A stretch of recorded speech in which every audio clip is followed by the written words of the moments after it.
요즘 주일마다 이단 이야기 꼭 빠지지 않고 등장하는 단어죠. 어떤 분 성도님이 그렇게 물어보시더래요. 혹시 우리 교회에 이단이 있나요? 이렇게 물어보시더랍니다. 그것보다도 지금 우연찮게 시기적으로 맞아서 베드로 전후서 말씀을 나누고 있지 않습니까? 베드로 전서는 우리 바깥에 있는 어떤 세력에 의해서 성도들이 핍박을 받고 있을 때 그들을 격려하기 위해 쓰여진 것이고, 베드로 후서는 또 이단들의 도전과 미혹이 강력했기 때문에 그들로부터 교회 성도를 보호하기 위해서 베드로가 이 베드로 후서를 쓰고 있는 것이죠. 그래서 저는 책별로 그리고 장별로 순서대로 설교를 진행을 하기 때문에 이렇게 시기적으로 맞아 떨어져서 그런 것이지, 우리 교회에 이단이 있을까요? 없어요? 어떻게 아세요? 모르죠. 그러면 이단이 없나요? 있나요? 없나요? 제가 군대 생활할 때 남자들은 군대 얘기 항상 해서 여성들이 싫어한다는데, 제가 연대군종 출신인데요. 저희 사수예요. 저보다 먼저 한기수 앞에 연대군종을 하다가 제대를 했는데, 얼마나 착하고 신실하고, 성은 안씨예요. 안씨들이 착한지 모르겠는데, 그랬는데 이 형제가 제대하고 저랑 통화를 했어요. 했더니 저한테 이실직고를 딱 하더라고요. 경욱 형제, 나 이단이야. 딱 그러는 거예요. 나 이단이야. 전혀 눈치 못 챘습니다.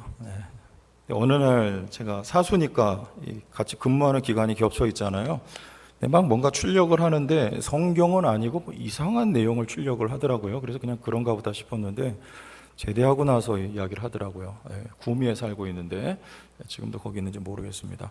잘 몰라요. 우리가 이렇게 같이 지내고 생활할 때 잘 모르는데 결정적인 부분이 이제 발견이 되곤 합니다. 그래서 당시에도 이런 이단들이 이제 굉장히 많이 발응을 하고 이 교회에 또 복음에 전면적으로 도전을 하고 있었기 때문에 성경의 많은 책들이 이 이단들에 대한 내용들을 다루고 있어요. 요한일서 마찬가지고, 또 사도 바울도 갈라디아서 말씀에 그런 내용을 말씀하고 있지 않습니까? 하늘로서 온 천사라도 내가 너에게 전한 복음 왜 전하면 저주를 받을지어다, 이런 말을 하죠. 근데 특히 베드로 후서의 이단들은 그 특징 가운데 가장 큰 게 뭐냐면 종말론적인 내용입니다. 우리 대한민국에서 1990년대 아마 초반으로 기억하는데 다미선교회라고 있었죠. 다미친 선교회, 다미선교회. 그 수장이 이장님 씨예요. 이장님 목사. 10월 3일인가요? 예수님이 오신다는 것을 정해놓고 시한부 종말론이죠. 그래서 많은 성도들이 미혹이 되었고, 땅 팔고 집 팔아서 갖다 바쳤는데, 알고 보니까 그날 예수님은 오시지 않았습니다. 그리고 조사를 해보니까 이 이장님 씨가 그들에게 그 재산을 받아가지고 자기는 땅 사고 집 사놓은 거예요. 완전히 이거 새빨간 거짓말이고 사기였죠. 이것이 밝혀졌습니다. 시한부 종말론, 이게 종말론을 가지고 이단 사상을 퍼뜨리는 경우가 굉장히 많습니다. 예수님 언제 오신다, 몇 시에 오신다 하는데, 오늘 이 베드로 후서의 이단은 시한부 종말론이 아니라 아예 예수님이 재림이 꾸며낸 이야기고 그 거짓이다, 신화다, 재림 없다, 예수님 안 오신다, 이런 입장이에요. 그런 가운데 이제 베드로가 이 성도들에게 이제 말씀을 이제 바로 잡아서 가르쳐 주고 있는 것이죠. 여러분, 예수님께서 재림하실까요, 안 하실까요? 하십니까? 근데 왜 예수님 지금도 안 오실까요? 이 성경이 기록된 이후로 2000년 넘는 시간이 지나고 흐르고 있는데 예수님은 왜 다시 오시지 않습니까? 오늘 왜 오시지 않는지, 예수님은 다시 오시는지 오늘 말씀을 통해서 우리가 확인을 하고 바르게 신앙생활하는 시간이 되기를 바랍니다. 오늘 1절 말씀에 보면 사랑하는 자들아 이렇게 말해요. 이 사랑은 누구의 사랑일까요? 베드로에게 강권하시는 하나님의 사랑이죠. 그래서 베드로는 지금 이 베드로 후서를 바로 눈앞에 죽음을 앞두고 있는 상황입니다. 이제 베드로의 말년에 이 서신을 쓰는 거예요. 그런데 그 죽기 전까지 베드로가 붙들고 눈물을 흘리며 위한 존재는 누구냐면 성도들이에요. 왜 그러한가? 사랑이기 때문이죠. 사랑하는 자들아, 내가 이제 이 둘째 편지를 너희에게 쓰노니 이 두 편지로 너희의 진실한 마음을 일깨워 생각나게 하여 곧 거룩한 선지자들이 예언한 말씀과 주되신 구주께서 너희의 사도들로 말미암아 명하신 것을 뭐하게 하기 위해서입니까? 기억하게 하기 위해서. 기억 생각나게 하기 위해서 베드로는 죽기까지 지금 애를 쓰고 있습니다. 하나님의 사랑 때문이에요. 이 양들이라고 하는 존재들은요, 잘 잊어버려요. 그래서 그 양들을 인도하기 위해서 하나님이 목자를 세우고는 하십니다. 근데 그 목자의 믿음과 신앙은 양들에 비해서 굉장히 멋지고 훌륭해요. 탁월합니다. 우리 시편 78편을 보면 아삽의 시인데요. 이 아삽이라고 하는 사람은 다윗의 악사입니다. 음악 담당자고 찬송을 책임 맡았던 인물이죠. 이 아삽의 시가 몇 편이 있는데 그 시를 살펴보면 굉장히 탁월한 시, 아름다운 시, 그리고 믿음의 내용으로 채워져 있습니다. 근데 이 아삽의 시 가운데 시편 78편을 특히 주목하게 되는데 그 내용이라고 하는 것은 이스라엘 백성들이 지금 격길로 가고 하나님께서 출애굽시키실 때 얼마나 많은 기적과 이적과 그리고 은혜를 베풀어 주셨느냐. 그럼에도 불구하고 너희는 오늘 여기 기억하게 하노라 한 것처럼 이스라엘 백성들 그것을 잊어버립니다. 그리고 하나님을 따라갈 때에 원망과 또 불신앙으로 반응을 하지 않습니까? 그런 내용에 대해서 이 시편 78편에 쭉 기록을 했어요.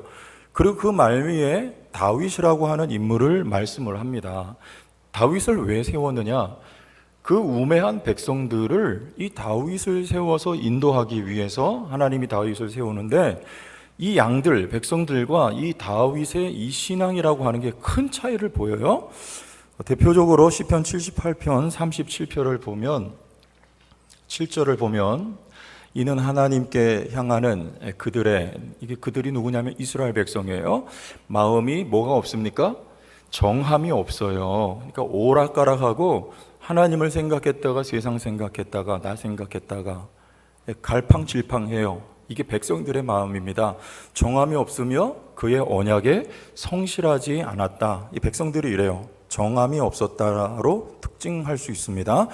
그런데 다윗은 어땠느냐? 시편 57편 7절을 봅시다. 다 같이 읽어주세요. 시작.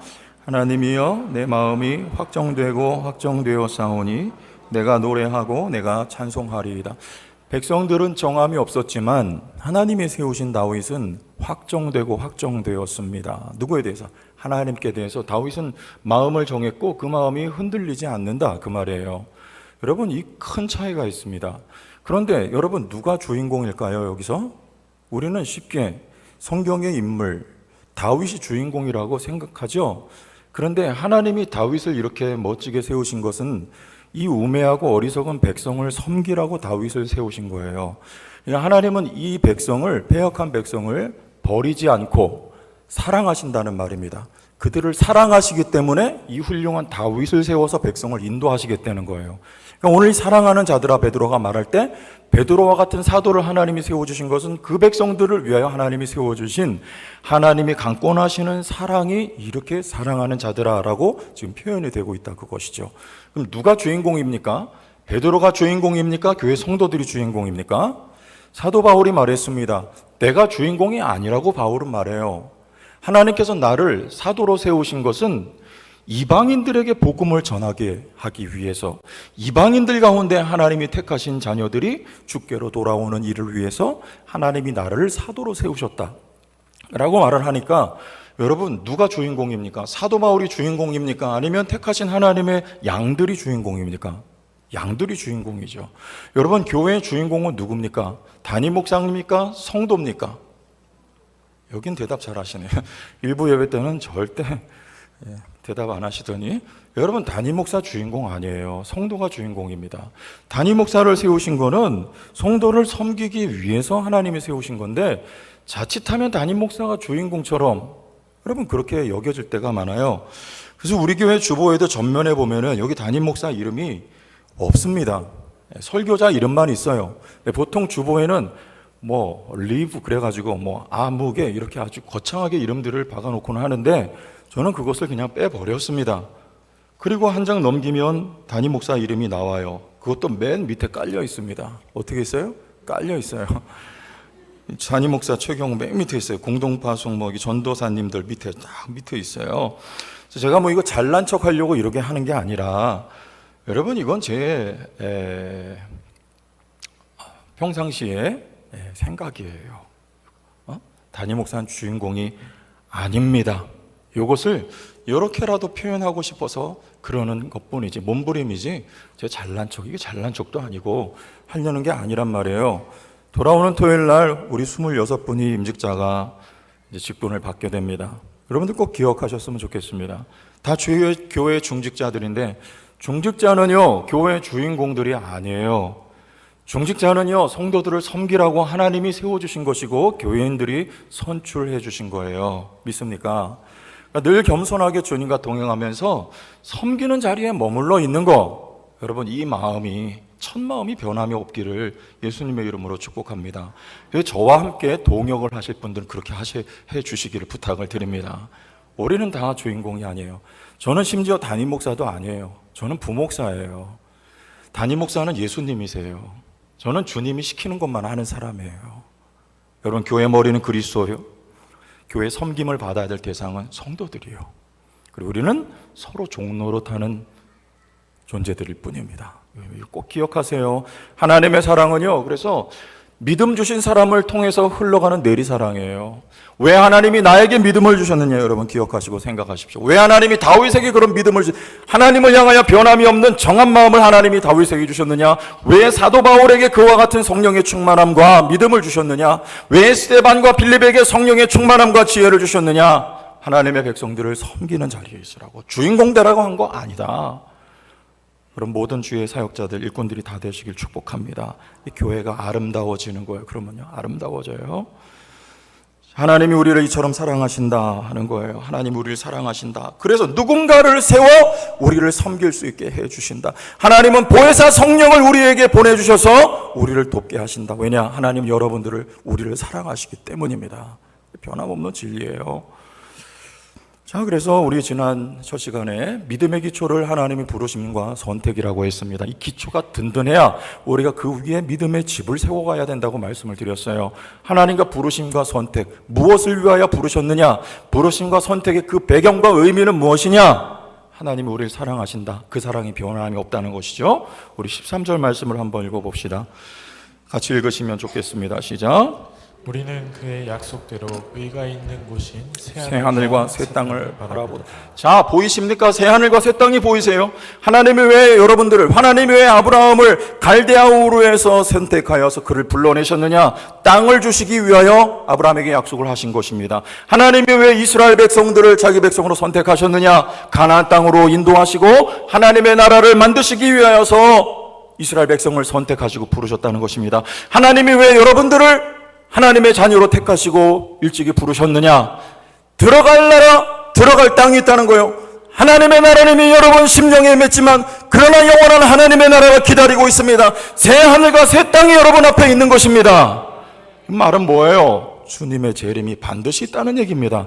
새 하늘과 새 땅은 주님이 다시 오실 때 여러분 앞에 열릴 것입니다. 하나님 우리를 사랑하시는 거예요. 거기 가서 뭐 하냐? 계시록 21장 1절에서 3절. 계시록 21장 1절에 3절 제가 한번 읽겠습니다. 또 내가 새 하늘과 새 땅을 보니 처음 하늘과 처음 땅이 없어졌고 바다도 다시 있지 않더라. 여러분 눈에 보이는 이 세계는 없어진다 그 말이에요. 새 하늘과 새 땅만 있어요. 또 내가 보매 거룩한 성 새 예루살렘이 하나님께로부터 하늘에서 내려오니 그 준비한 것이 신부가 남편을 위하여 단장한 것 같더라. 3절 시작. 내가 들으니 보좌에서 큰 음성이 나서 이르되 보라 하나님의 장막이 사람들과 함께 있음에 하나님이 그들과 함께 계시리니 그들은 하나님의 백성이 되고 하나님은 친히 그들과 어떻게 계셨어요? 함께. 여러분 새하늘과 새 땅에 가면 우리 하나님과 영원히 함께 하십니다. 여기 지금 하나님이 여러분과 함께 하세요. 그러나 여러분은 어때요? 여러분도 하나님과 함께 하십니까? 여러분도 하나님과 눈을 맞추십니까? 여러분도 하나님께 사랑을 고백하십니까? 여러분도 하나님의 손을 붙들고 이 땅을 걸어가십니까? 아멘. 그러면 좋아요. 감사해요. 그러나 그렇지 않을 때가 여기서는 많이 있다 그 말이에요. 우리가 한눈 팔 때가 많아요. 남자들도 한 여자와 결혼하지만 한눈 팔 때가 있어요, 없어요?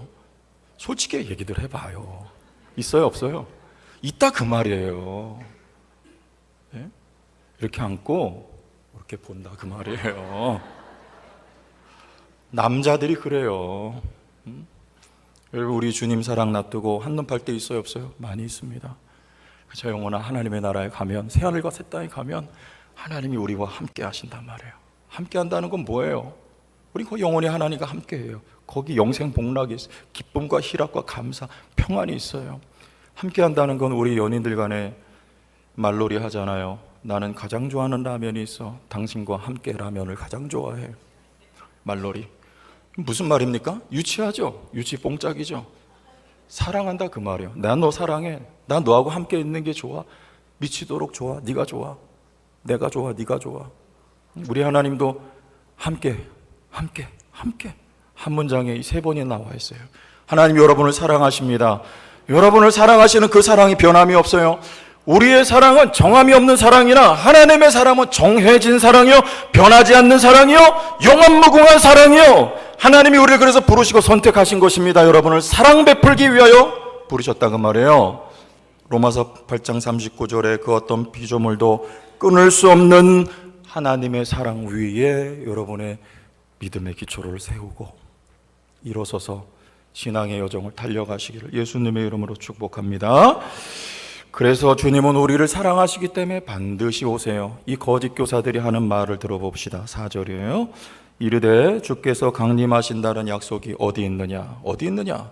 조상들이 잔후로부터 만물이 처음 창조될 때와 같이 그냥 있다 하니, 그냥 있다 그 말이에요. 만물이 창조될 때부터 지금까지, 여러분 지금까지도 이 땅은, 이 하늘은, 이 우주는 그냥 있어요. 주님이 오시지 않는다 그 말이에요. 이대로 그냥 유지될 거라 그 말입니다. 이 거짓 선생들이 말입니다. 그러나 사도는 뭐라고 합니까? 5절과 6절, 7절까지 봅니다. 이는 하늘이 예적부터 있는 것과 땅이 물에서 나와 물로 성립된 것도 하나님의 말씀으로 된 것을 그들이 일부러 잊으려 함이로다. 땅이 어디서 나왔습니까? 물에서 나왔어요.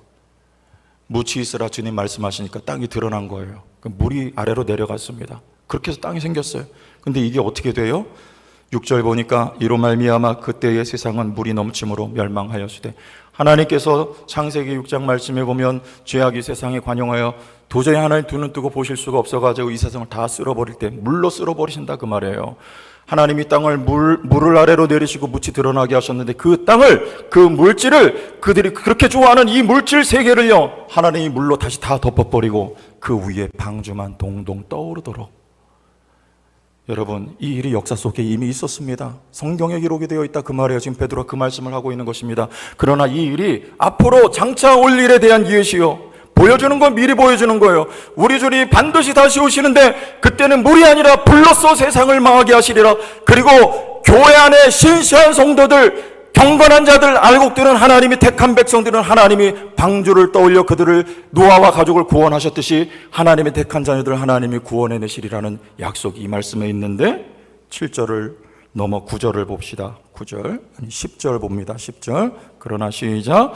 그러나 주의 날이 도둑같이 오리니 그날에는 하늘이 큰 소리로 떠나가고 물질이 뜨거운 볼에 풀어지고 땅과 그 중에 있는 모든 일이 드러나리로다.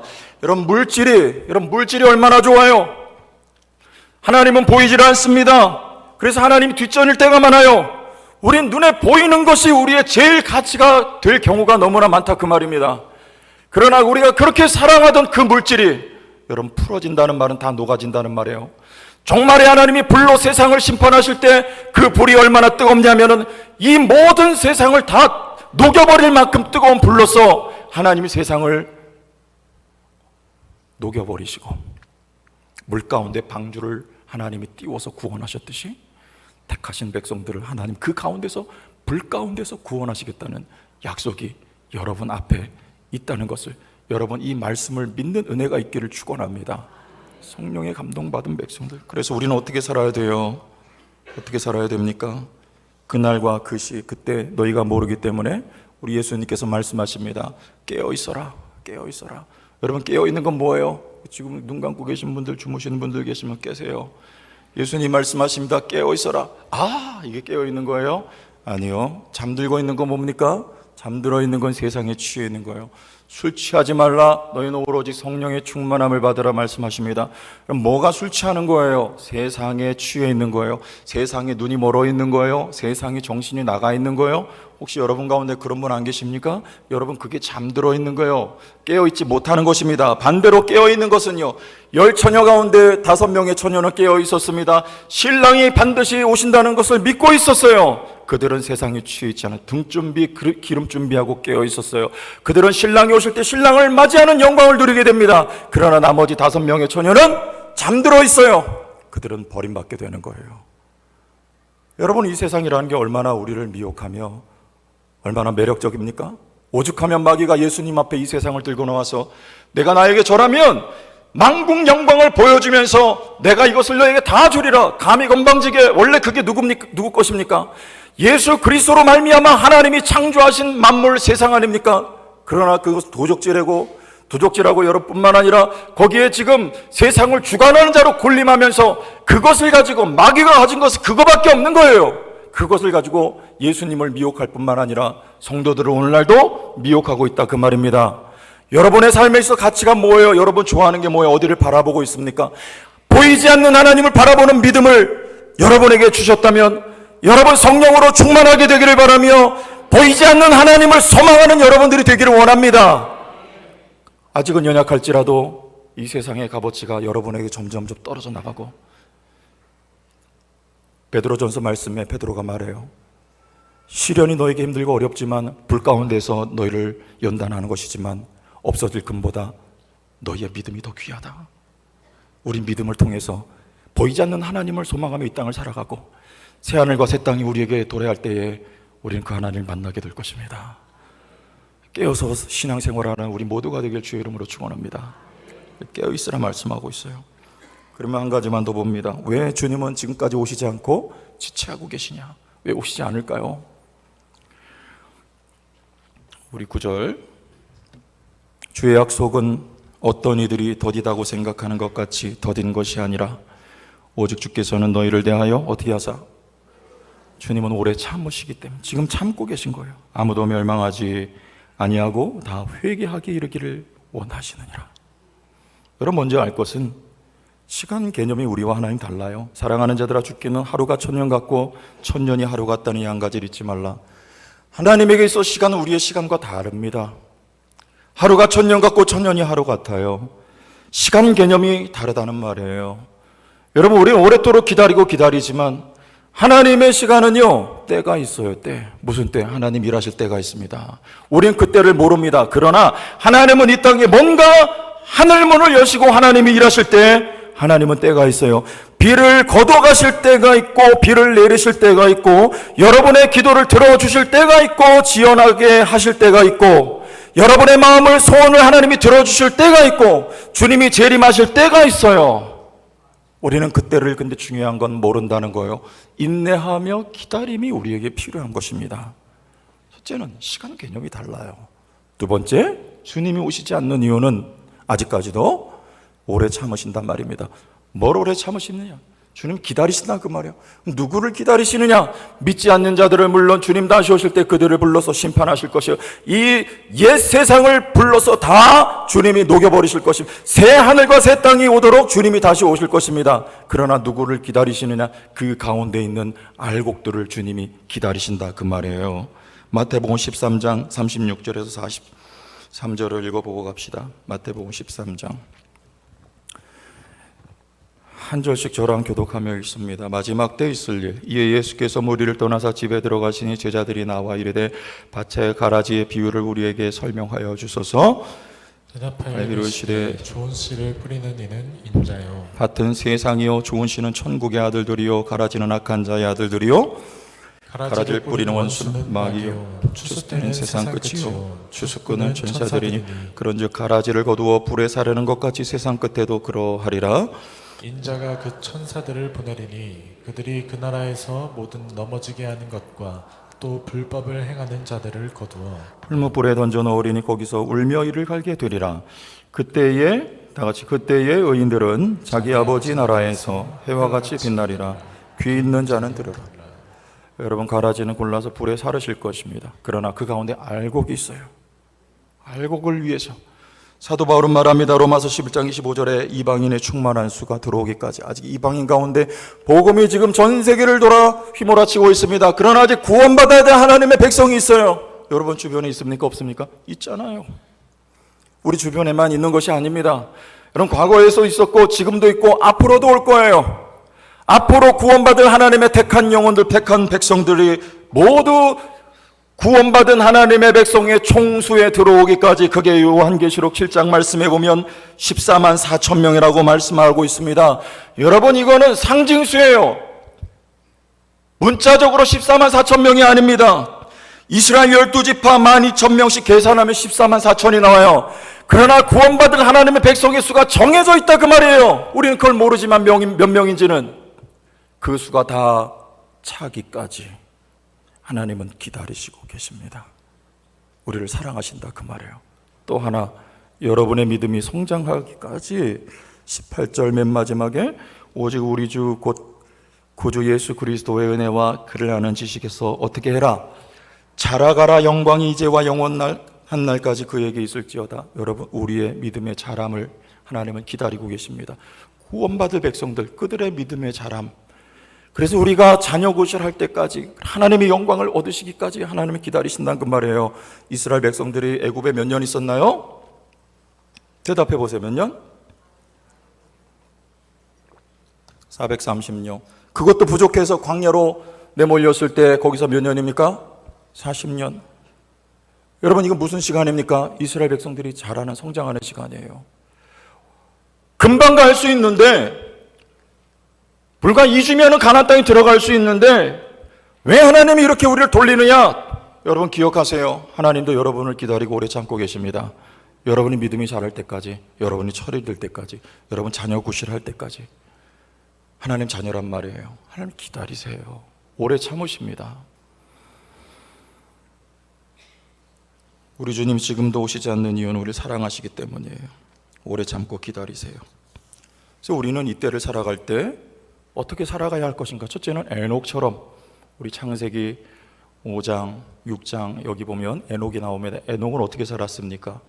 에녹은 계시를 받았어요. 그 아들이 무드셀라, 그 이름이 무슨 뜻이냐면 죽고 보낸다 그런 말이에요. 여러분 그러면 누가 죽고 뭘 보내시겠다는 말입니까? 무드셀라가 죽으면 홍수를 보내겠다. 이 내용이 무드셀라를 낳을 때 하나님이 에녹에게 주신 계시입니다. 여러분 실제로 무드셀라가 몇 년 살았습니까? 969년을 살아요. 성경에서 가장 오래 산 사람 그러면 무드셀라예요. 주일학교 때 다 공부하셨잖아요. 그러나 무드셀라가 죽던 해 969년, 그때가 바로 노아가 600세 되던 해입니다. 그때까지 노아는 방주를 지었고 노아가 600세 되던 해에 하늘문이 열리고 비가 쏟아지기 시작했어요. 하나님께서 이미 에녹에게 세상을 물로 심판하실 것을 그 아들을 통해서, 그 이름을 통해서 계시하셔서 알게 하셨습니다. 그때부터 에녹은 무드셀라를 낳은 후로부터 300년을 하나님과 동행했다 이렇게 말씀을 하고 있습니다. 왜 하나님과 무드셀라를 낳은 이후부터 동행을 하기 시작했을까요? 이 세상은 장차 망할 성이라는 것을 에녹은 알게 된 것입니다. 세상이 더디 없다는 것을 알아요. 그래서 이 세상에 미련을 버리고 무드셀라는 여호와 하나님과 동행하는 삶을 살았어요. 여러분 하나님은 오늘도 우리에게 말씀을 통해서 계시해 주시는 것입니다. 예수님은 우리를 사랑하셔서 신랑 되신 예수님은 신부된 교회를 만나기 위해서 다시 오실 것입니다. 다시 오십니다. 세상은 불로 심판하시고 알곡과 같은 성도인 여러분들은 새 하늘과 새 땅으로 거두어 두르실 것입니다. 그것을 계시받은 여러분들이라면 여러분들 하나님과 동행하는 삶을 살아가길 바라요. 동행하는 건 뭐예요? 쉽게 말씀드리면 매 순간 하나님을 의식하십시오. 아침에 일어나서 하루를 열어갈 때, 하루의 업무와 일과를 진행할 때에도 늘 주님을 의식하는 거예요. 그리고 주님과 함께 하는 거예요. 한 걸음 더 나가서 다시 오실 주님을 의식하는 성도예요. 손양원 목사님 이런 찬양을 했잖아요. 낮에나 밤에나, 이거 아세요?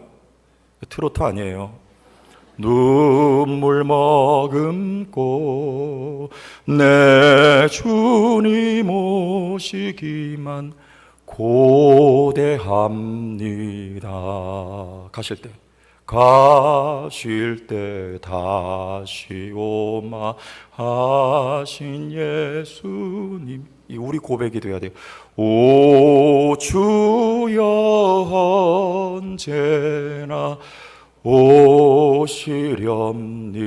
오시렵니까? 여러분, 다시 오실 주님을 늘 의식하며 살아갑시다. 세상에 눈멀지 마시고 다시 오실 주님 소망하면서 살아가는 것. 우리는 그의 약속대로 의가 있는 곳인 새 하늘과 새 땅을 바라보도다. 이 베드로의 가르침이 여러분 심장에 그대로 잘 박힌 못처럼 박히는 은혜가 있기를 축복합니다. 주님과 동행하며 살아가는 성도. 한 가지, 무드셀라처럼 사명을 감당하는 성도예요. 무드셀라는 969년 오래 살아요. 여러분, 장수가 복인가요? 그냥 무턱대고 오래 사는 것이 장수인가요? 노아처럼 오래 산 사람, 아니 무드셀라처럼 오래 산 사람은 없어요. 그러나 그는 그 오랜 1000년 가까운 시간을 살아내면서 그에게는 그것이 고통의 시간이며 고난의 시간이었을 것입니다. 왜냐하면 노아 당시에 그때 세상은요, 하나님이 쓸어버리시지 않으면 안 될 만큼 죄악이 관영한 시대였단 말입니다.